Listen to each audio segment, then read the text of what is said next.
Welcome to the World Drone Market channel. Today we're bringing you a demonstration of the AI intelligent tracking feature of the Skydroid C13. In the latest version of the FPV software, the AI tracking feature is configured within the gimbal control menu. On the FPV ground station interface, tap Parameter Settings, enter the gimbal control menu and select the AI tracking mode.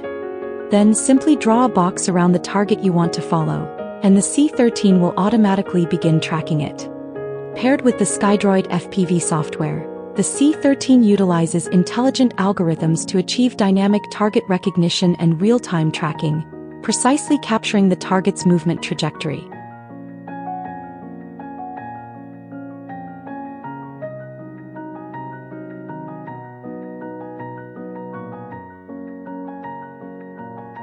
That concludes our demonstration of the Skydroid C13 AI tracking function. Thank you for watching and for your continued support. If you have any questions about this video or would like us to explore a specific feature in future content, feel free to leave a comment below.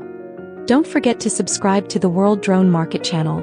We'll keep bringing you more reviews, tutorials, and practical guides on drone equipment. See you in the next video.